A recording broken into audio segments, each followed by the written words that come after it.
Hi, Passionators. It's been a while, right? I'm glad to see you. I know you didn't expect me. I didn't expect me either. But I thought I would just pop on in, see who's here, see who wants to talk, to find out how I might be of service in these unprecedented times. So here I am. And let me know how you are. Let me know what's going on with you, what you might want to talk about. Be sure to leave a comment and let me know as the chat goes by. I don't have a specific topic really that I want to address. There are so many things that are dominating the headlines, dominating social media, dominating our lives right now that it could take a minute to really discuss any of them, but I still thought I would come in and make myself available because I just want to be able to be useful. And even now, where so many of us are isolating ourselves to some degree and social distancing has become a new norm for us and a new way of being that we're all still adjusting to. And so while we're adjusting, I thought I'd stop by and see what was on your minds in the midst of this adjustment and how it's impacting you. Hi, Latanya and Sandra and Roosevelt. I'm very glad you stopped by. Feel free to join in this party. But for right now, I just wanted to open up some lines of communication. Maybe you have something on your heart or on your mind that you might like an objective perspective on. So here I am for that. Hi, Felice. And meanwhile, on my side of the world, it's raining quite a bit right now, and I got my I just took a walk hair on, so I hope you guys can forgive me for the bad hair day, but here I am anyway. Hi, Sandra. Thanks for checking in. Um, there these times are presenting us with some original and really challenging things to deal with, especially as far as our relationships are concerned. It's one of the things that I really don't see talked about too much, but in all honesty, this crisis had to happen before a lot of us even realized we were in relationships. Um, there are people who are on various kinds of lockdown right now with their partners for the first time in forever, and they're freaking out about how to make it work. They are at a loss for how to make it make sense, how to make it work together, how to even get along with each other. And at the same time, there are other couples who are relishing this time and they are loving that they actually get this extra time to focus on each other and on why they got together in the first place and on what actually does work best for them as a team. So, this crisis is a matter of interpretation and it is a question of how we use it. it we still have the same 24 hours that we had in each day before all of this happened. The only difference now is the restrictions on our movement and maybe where we spend our time. And there are some additional stresses that go along with this for many of us, especially relative to our employment, to our businesses. Unexpected layoffs and shutdowns are definitely bringing additional stresses. Children not being able to attend school as scheduled, and that's bringing various kinds of stresses as far as childcare is concerned.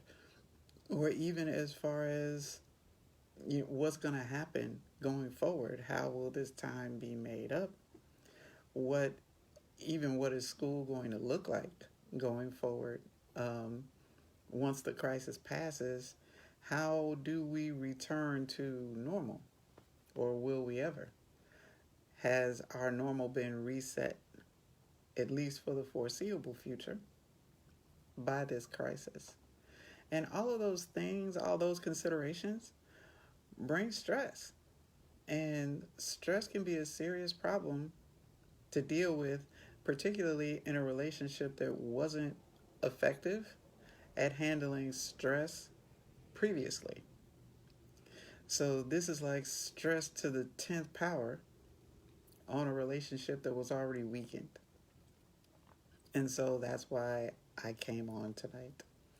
Hopefully to make some of that more more bearable, and perhaps maybe to offer something that can redirect a negative situation into a positive one. Um, One thing that I've seen in my private messages is that people are just trying to get adjusted to being around each other so much.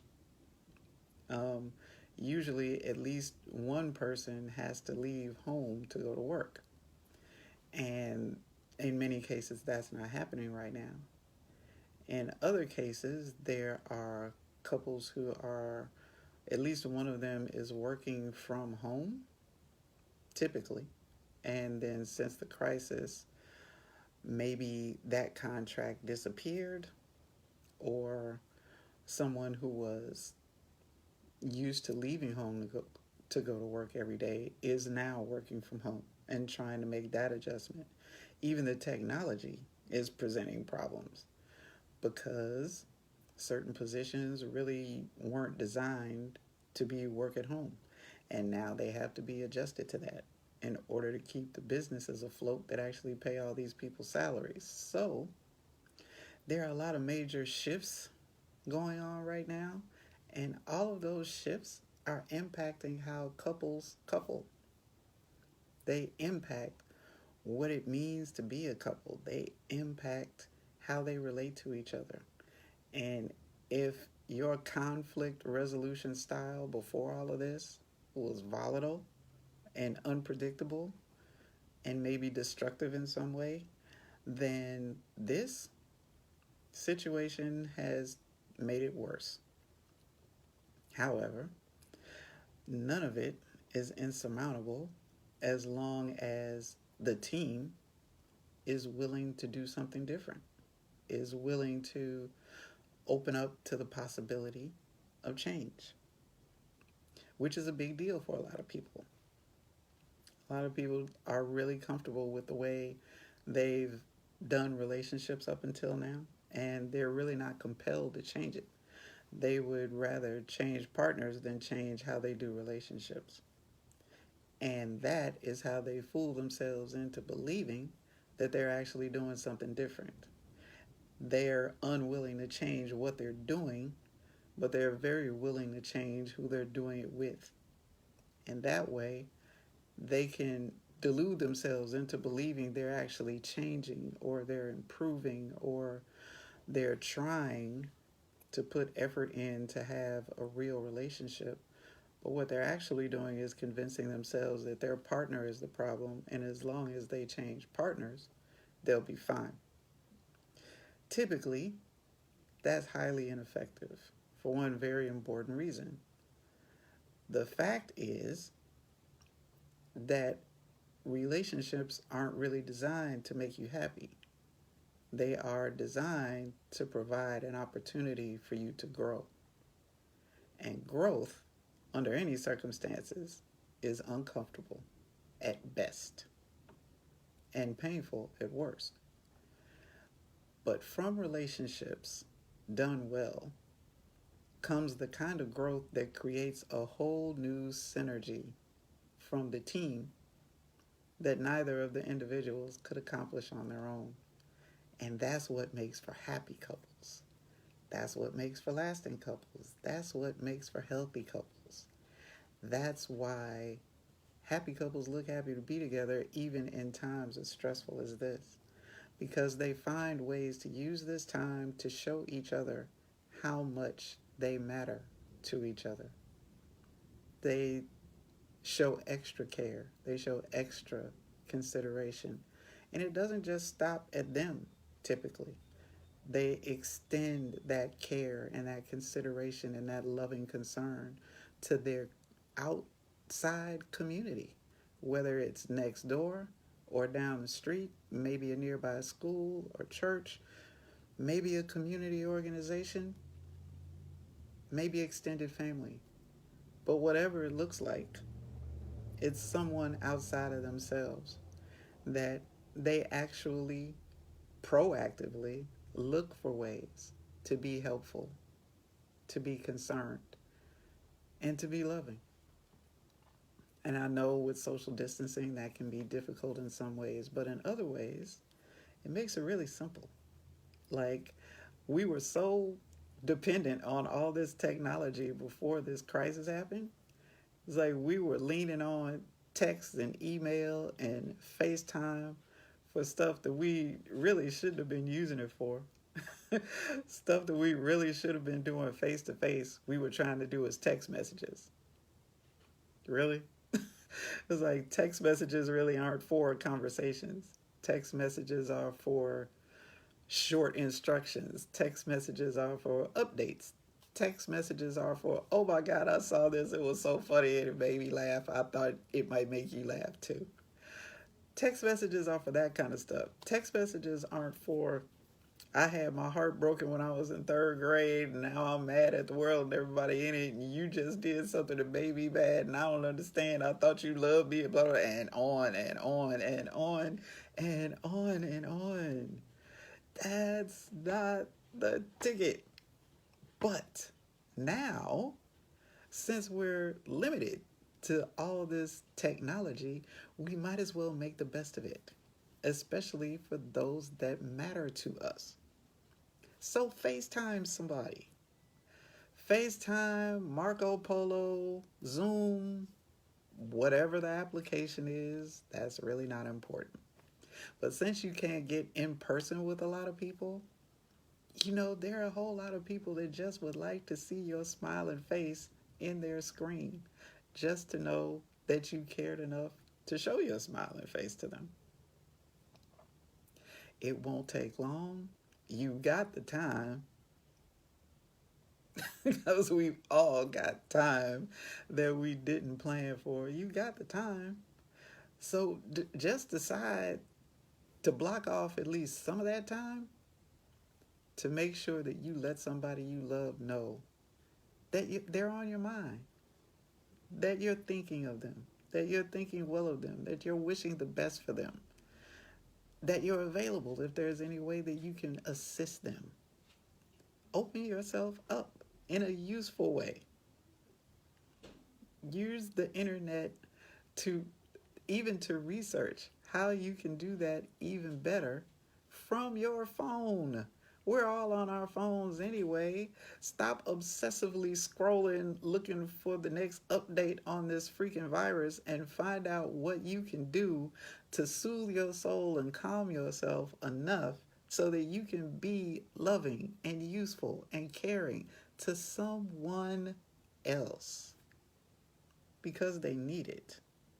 Guaranteed. And a lot of them won't ask you for it. And it's not because they don't believe you or that they don't trust you. It's just that they may not feel like you're even available or open to that. And there may be a good reason why they feel that way. Maybe you've had an argument. Maybe you fell out before. Maybe, or maybe not. Maybe you've just never been close before and, they might feel kind of funny about opening up to you right now. Open the way and see what happens. I mean, what's the worst that could happen? Seriously, what's the worst that could happen? And for you couples out there who had gotten into a rut or into a pattern of not really paying attention to each other, now is a really good time to change that dynamic. And you can do it in really simple ways. Like, for instance, Do you have any idea how common it is for couples to wake up and not even greet each other?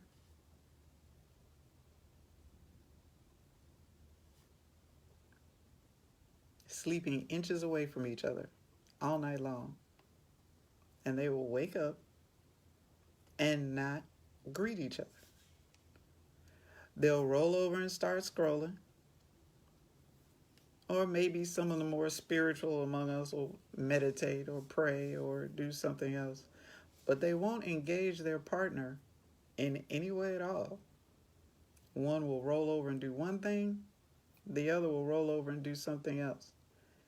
And they live individual lives in the same bed, under the same roof, sharing the same set of keys. It's a simple thing to do, but a lot of couples just don't do it. They sleep in the same bed and go out of their way not to touch each other.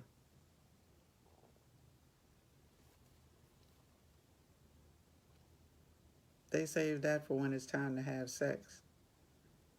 And typically, the longer they're together, the less frequent that is. I'm just saying what's typical. I know there are exceptions to all these things. I'm just talking about what shows up in my inbox or what shows up on the other end of my phone. There's a lot of this going on. And I know if it's showing up for me personally that way, if people are calling me about it, if people are writing me about it, if I'm doing client calls about this stuff, then it's happening 10x more times than I'm actually hearing about it. That's why I'm talking about it now. Because they're simple things, but they are so massively destructive when you don't pay attention to them. They're simple to do, but they're also simple not to do. The whole idea of not touching each other unless you're having sex, of not kissing each other unless you're having sex, when you avoid for whatever reason, it may not even be intentional. It may just be you're being thoughtless, or you're just not thinking of it, or you think it's something that you can postpone and get to later when it's more convenient, when you have more time, when you're not so tired, when the money is better, when the kids are bigger, any number of excuses. But people use these things to separate themselves, and then when they come apart, they wonder what happened. And I'm just trying to point out that it doesn't have to be the big dramatic betrayal that pulls you apart. It can be the buildup of the little dismissals over a period of years, over the little ways that you overlook each other, that you don't extend yourself in kindness or caring, that you look great on the gram. I mean, you know what to do when the camera is pointed toward you. But what happens when the camera points away? What happens then? I had a client once. I couldn't actually convince him to suggest that his wife participate, but he was saying to me the reason why he reached out to me in the first place was because if anybody had taken an aerial photo of them as they slept, they wouldn't even know they knew each other, never mind that they had been married, because they were literally sleeping on opposite sides of a king bed. Eventually, I did convince him to allow me to talk to her. She pretty much confirmed that. And they did have different reasons for why they said that was. She basically, they were living, I'll just put it this way, they were living single in a double life. They were still trying to be pretty much the same people that they were before they got married, after they got married. And they didn't want to adjust. They had ideas about what it meant to be married. One of them had already been married. Well, they had actually both been married before. And they had pretty set in stone ideas about what they were willing to do and not willing to do as married people this time around. And they were clashing. They were basically incompatible, but they were unwilling to become compatible. And there wasn't anything big, there was no huge, blow up. They weren't yelling and screaming, cussing at each other, none of that stuff.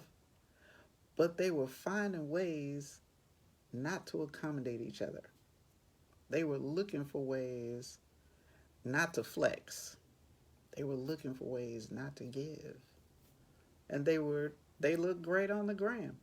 They were living that, they were both corporate executives and living the life that came along with that. But here's a mistake that a lot of us make for whatever reason, particularly with sales professionals. And I have to point this out, particularly with corporate sales professionals. We believe that people who are really good at that are good at building relationships. Because in order to be successful in a field like that, you really do have to be good at building rapport and establishing trust with people. Otherwise, you literally do not get paid. So there is that.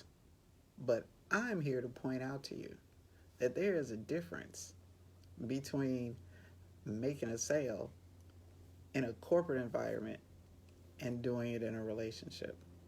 And trust and believe, when you're in a relationship, you are making the sale consistently and repeatedly every day. The idea is to make the customer glad that they purchased. That's the idea. The idea is to show up with what you sold them. Because it's when that falls apart that a lot of couples end up unhappy. It's like, this isn't the package I bought. That's the complaint that I hear more than any other complaint. This isn't the package I bought. They weren't this way when we were dating. Now they're this way and we're married. Or they said they wanted all this stuff that I wanted before we got together, and then we got together and all that changed. Right? I mean, that happens so often. It's like people and their expectations are what they're committed to more than they are the relationship that they're in. That's why when people try to convince me that other people are commitment phobes, they're not commitment phobes. Nobody is commitment phobic, okay? Let's just be clear about that for a minute. Nobody's afraid to commit. Just because they don't want to commit to you doesn't mean they're not committed. Just means they're not committing to you. You might want them to commit to you, and you think that they're afraid to love. That's a load. They are not afraid to love anybody. That's not how that works. That's not how any of this works. They're committed to what they're already doing. They're more committed to that than they are to making a healthy relationship with you. Because if you break up with them and you check back in on them in 6 months, they could very well be committed to somebody else. And how many of us have been in that situation where we invest all this time and all this effort and all this care and concern and everything into this relationship because we believe in all this potential, and yeah, this could be great and we could be a power couple, blah blah blah, and whoever it is dragging their feet because they don't want to do it. They keep coming up with excuses for it though, because they don't really want you to go anywhere, right? They don't want you to go anywhere because they're enjoying the perks of all this effort that you're putting in. They're liking that part. And who wouldn't like that part, right? That's the good part. That's the fun stuff. That's the stuff that strokes their egos for whatever reason, for however long. That's the stuff they're enjoying. So they say just enough to keep you on the hook, long enough to keep you trying. They keep reinforcing the idea that if you just wait a little longer, love a little harder, that you can have the relationship with them that you really want. And the truth is, that's not going to happen. Because if it was going to happen, it would have happened already. And if you leave them alone, you give them 6 months and they'll be giving all of that to somebody else. Why? It doesn't matter why. That is a trap that too many people have been falling into since the beginning of time, trying to figure out why people do what they do relative to their relationship with you. The why isn't really important because you're not living with the why, you're living with the what. You're living with what they're doing, not with why they're doing it. But you believe that if you know why they're doing it, that you can somehow change their mind or change how they're thinking about it. And if you can do that, then you can change what they're doing. Because after all, what they're doing doesn't make any sense. As fabulous as you are, who wouldn't want to be with you? And you definitely want to be with them, right? So all you have to do is find out what's really going on, what makes them tick, how, what is it? What are they afraid of? What obstacle do I have to get out of the way? What hoop do I have to jump through to finally get over this brick wall that they've built up around their heart because they're so afraid to love and they're so hurt? Please. I can say this definitively. Anybody who really wants a relationship will be open to one.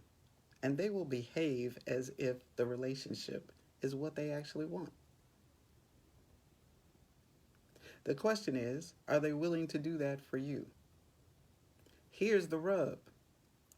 There is literally nothing that you can do about that. But you think there is. Because you think it's your job to be pleasing to your partner. You think it's your job to make your partner happy.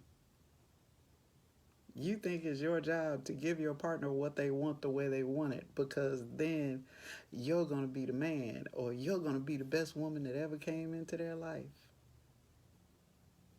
How's that working? Has it worked? Ever? Just wondering. I'll wait. Because the truth is, that's that romanticanda. Yes, that's my word. Romanticanda. Romantic propaganda. The stuff that we've grown up listening to about how relationships are supposed to work. That Disneyland stuff. That fairy tale stuff. That television, movie, Hollywood stuff that we were nursed on as babies. That we grew up listening to. That we believed. And that we keep believing. And here's another rub. None of that has anything to do with self-esteem.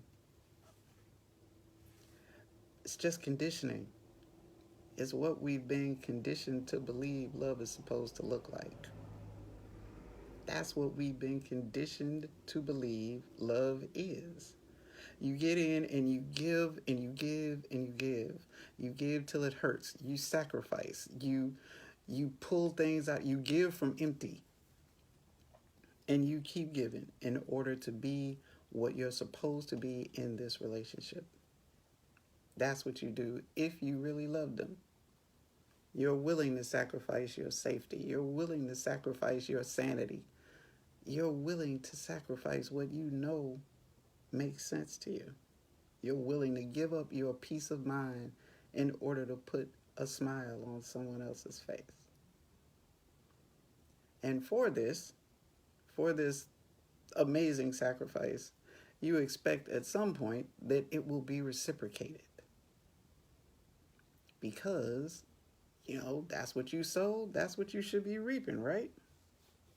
You gave your best, you gave everything you had. At some point, you're supposed to get that back from them, right? That's what makes it so hard when you don't. Because the truth is, one thing has nothing to do with the other. How you are in a relationship has nothing to do with how your partner is going to be in return. It just doesn't. And so when you get caught on that hamster wheel of, well, if I do this, then they'll do that.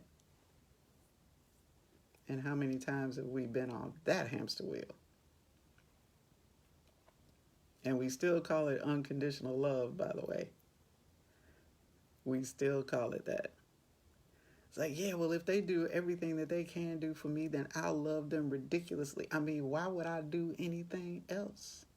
When I see that they're giving me everything that they have to give me, why would I do anything else? Why would I do that? So it doesn't matter why you would do it. You would still do it if you chose to do it. It's really the same issue. For example, I know I'm all over the place, but I haven't been here in a while and I'm trying to make up for that. So I'm glad you're still hanging out with me. I won't keep you much longer, I promise. But for this issue of cheating, that's what a lot of that is. There's a narrative out there that says, if I'm getting everything that I want from my relationship, why would I cheat? So the flip side of that is, if I'm not getting everything I want from my relationship, then I have a right to cheat. Or it should be expected that I'm going to cheat. Or I have a valid reason to cheat. And the truth is, here's the truth. Here's the truth that shows up in my inbox, that shows up on my calls. Here's the truth. The truth is that you can do and be everything that your mate is telling you that they want from a partner, and they will still cheat.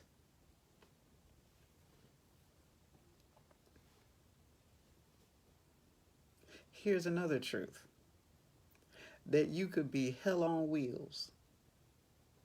That you could be one of the furthest things possible from anything that they ever told you they wanted in a relationship. And they will not cheat. Why? Because despite the appearances, it's the same issue. Cheating is not about your partner.